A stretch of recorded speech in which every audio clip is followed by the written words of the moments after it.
I am getting my heart cut open and I've got fucking anxiety. I'm in a park right now because I don't know when the next chance I'm gonna have to walk in a park. It might be a few months.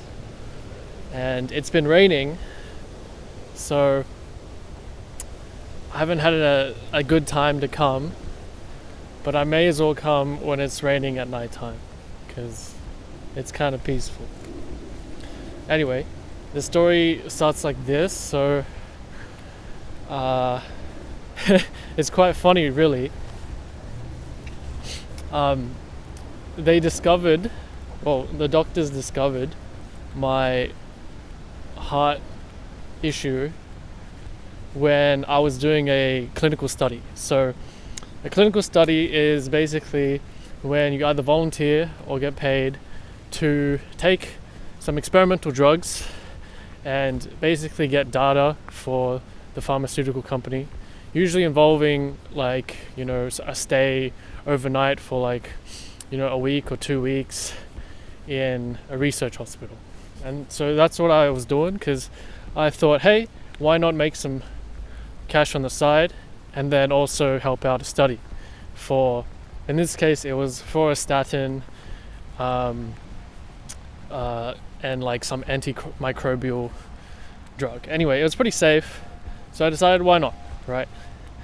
And the way they discovered it was one of the research doctors, he came and he looked at my EKG, which is an electrocardiogram. It's the one where they have the line and then there's the swiggle, the line and the swiggle, right? So he looked at that. He came by my bed and looked at that, and then he left, right? And then he comes back a little while later and he's like, hey, Edward, do you have any history of any, heart arrhythmia? And I'm like, no. And he's like, does your family have a history of any heart issues? And I'm like, not that I'm aware of. No. And he keeps going. He asked me a bunch of questions about, were there any heart issues or difficulty breathing or, I don't know, exercise issues. And I was like, no, I'm reasonably healthy. I'm quite normal, I thought. Anyway, he goes away. It doesn't expand further. He goes away. And at this point, I'm just sitting there like, is this regular? Like, does he ask the rest of the, subjects like that same question? And then he comes, so I'm sitting there wondering for half an hour. He comes back and he's like, we're going to have to pull you from the study. Please, follow me to this other room. And then, so we go into a private room and he's like, all right, you've got something what's known as a heart blockage 2, right? Based on your EKG. And, well, you're going to have to get this checked, but we can't let you stay in this program. So I get pulled from the program. I have no idea what a heart blockage type 2 is. I didn't know there was a type 2, let alone a type whatever, right? So I'm okay, we're in some random trail now. So yeah, I'm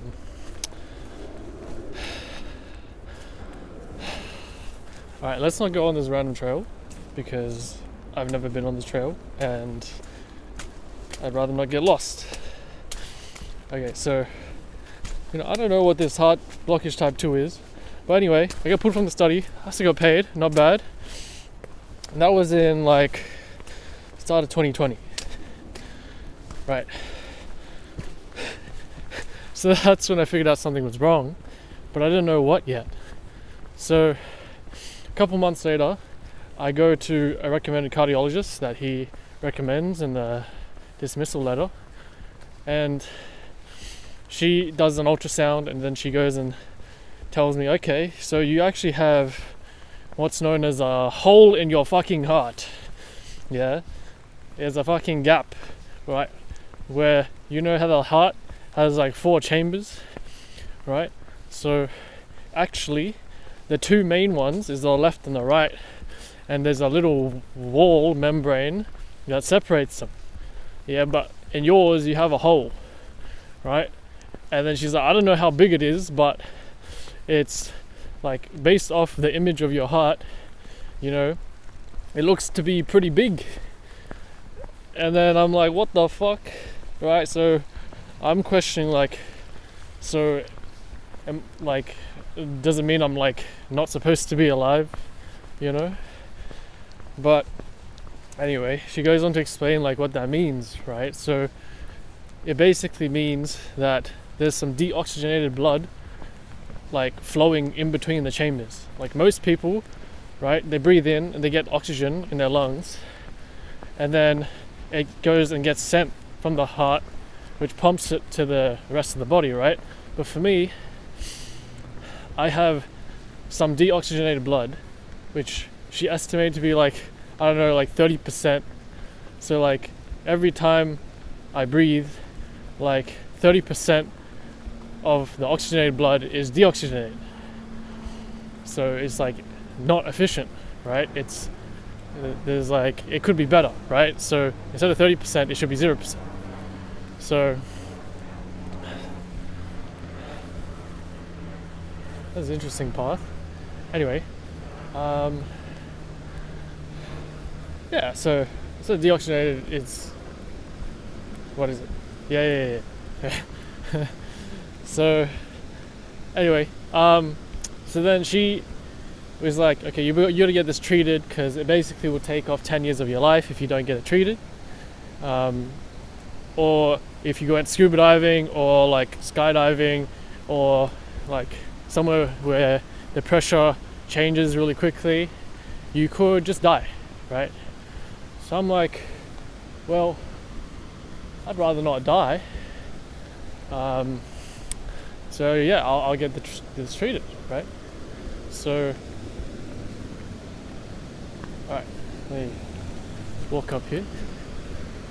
Okay, so yeah, let me get this treated. So I go and I decide on going with another cardiologist, because she was like an expert in this type of treatment that cardiologist suggested, which is basically, the solution is, that's a lot of water. There's a lot of water out there. You see that? Look at that. It's been raining a whole lot recently. So yeah, we've got a little overflow, you know, a little overflow, not bad. So yeah, beautiful overflow on this river. I'm at the Lane Cove River right now, so that's why there's a lot of water. So yeah, there's some gates there to warn you. So I think I was talking about the solution. So yeah, the solution is they are going to put in a catheter. So it's like a thin, small tube up my groin artery, and they're gonna feed it all the way to my heart. And then when it gets to my heart, they are going to expand the end, so it like drops off a device that kind of, it's like a double donut. Like on one side is like a donut and the other side is a donut too, and in the middle is the wall of the heart, which has a hole in it, right? So this way they don't need to cut open like that much. They just like cut open a side, small little part on the groin, and they feed the tube up there, and it's all good, right? Once it sits in there, the heart will like heal over it and it'll be sealed. So there's no more deoxygenated blood, so it'll just fully seal, and then I'll just live with like this donut thing in my heart, right? But and the doctor's like, all right, yeah, so this is like 99% success rate. So I'm like, okay, sure, I'd take 99% chances any time, you know? Like if I went to play cards at the casino, yeah, I'd take 99% any time. You know, I go all in on 99%. If you're telling me I got 99%, I go all in, right? But in this time, the chance is incorrect. it is. It's not good. It's not good. So spoilers, it's not successful. And what happens is, after like I go in for the surgery, they put me under. So I wake up and they tell me like, hey, you know, things are all good. Like the device is in, you know, the surgery went as directed, everything is in place, right? So I'm like, good, nice, I can celebrate, I can finally eat, because I wasn't allowed to eat before. And so I'm hungry, I'm gonna eat this, like, and they give me like this little, you know, the really crappy like hospital sandwich. It's like a white bread with like one slice of ham, and I just stuff it down because I'm so hungry. And like I'm trying to drink the little tiny like apple juice they give me, but it's not enough. It's like, as you know, like if you eat too quickly, what happens is, well, you start like hiccuping. So I started hiccuping, and I hiccuped, and I kept hiccuping, and you know, because I was still hooked up in my bed, I hiccuped a lot, and then the machine next to my bed was like beep beep beep beep beep beep beep. It started beeping, and then it stopped after like maybe 15 seconds. Anyway, so I'm like, oh yeah, it stopped. I'm all good, right?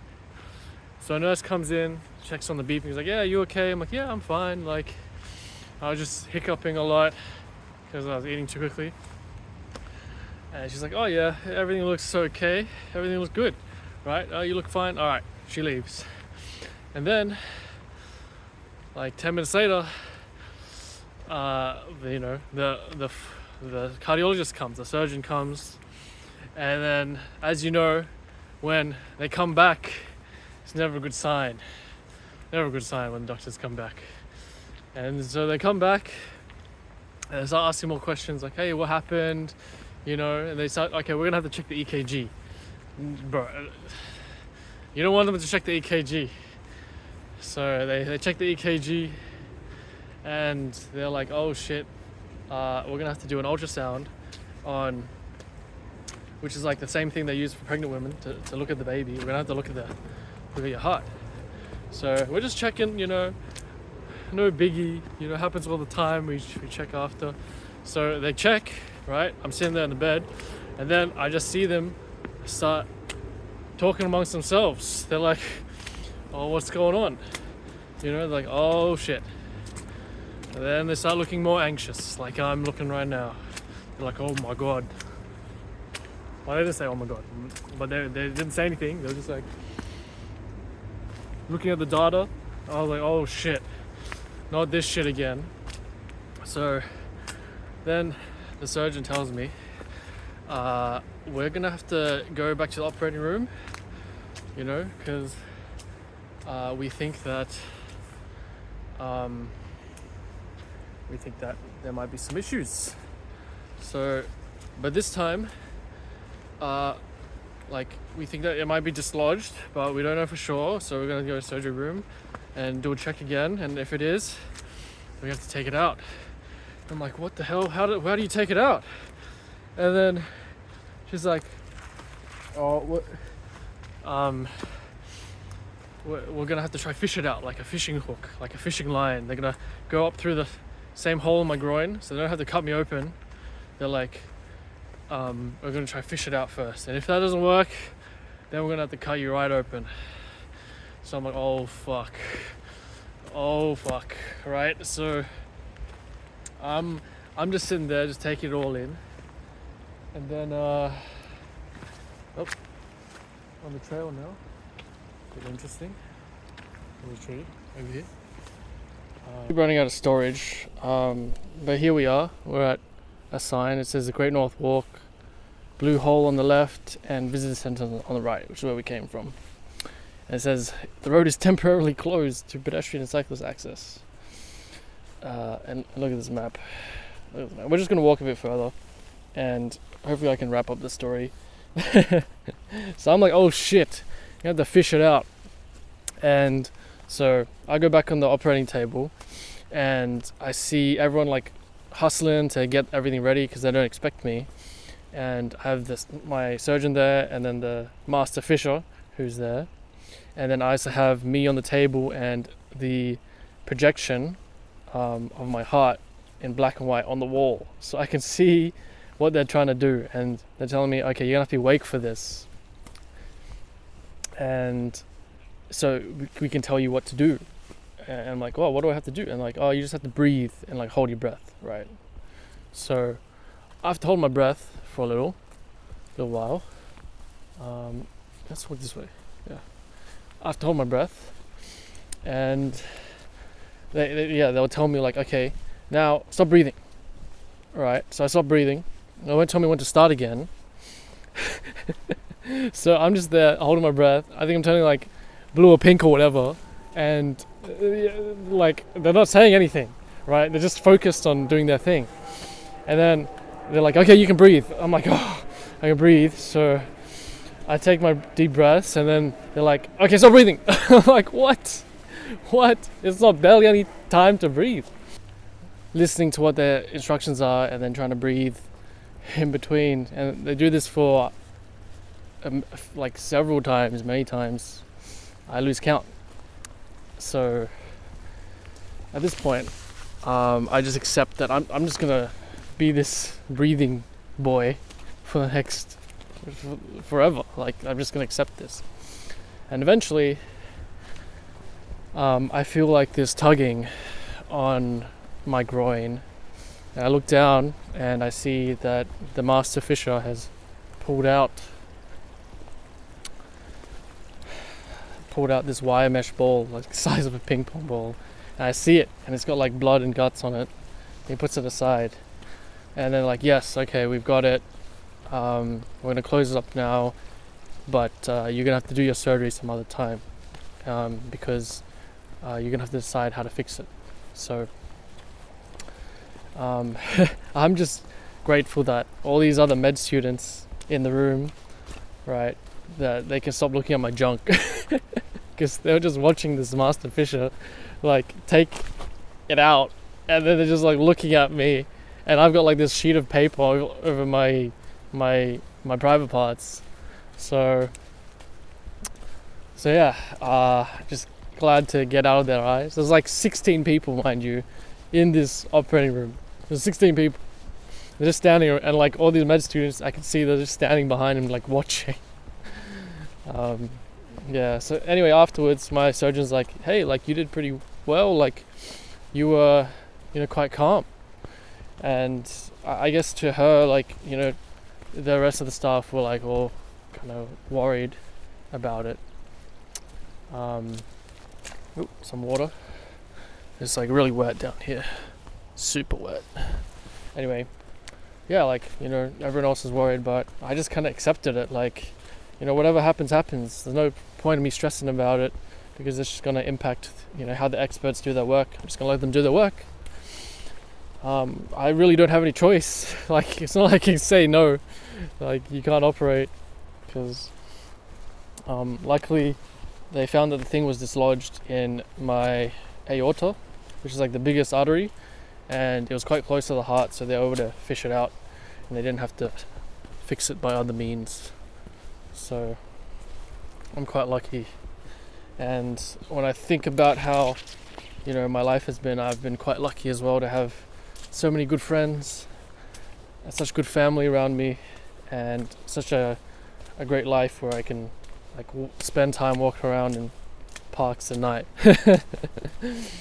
But yeah, I just thought in that moment I was so grateful that I was able to do the things that I had done and live quite a good life, I would say. So I was quite happy that I had all these good memories that I could think about while I was in such a stressful situation.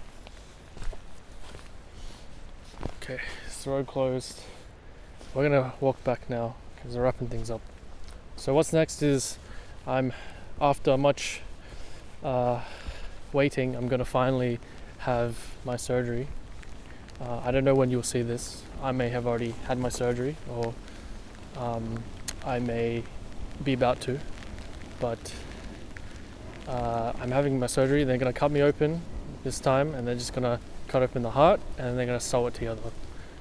In the meantime, they will put me on a machine that'll pump my blood, and I will be out. And hopefully, when I wake up, I'll be fine, and I'll be able to tell you about my how smooth this experience was. So, anyway, thanks for joining me. Thanks for listening. It's really just me just being glad that you've watched this far and you're still listening to me.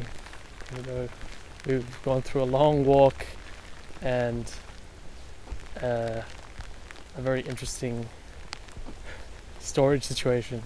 But yeah, the rain is raining, the road is wet, and it's dark. So good night.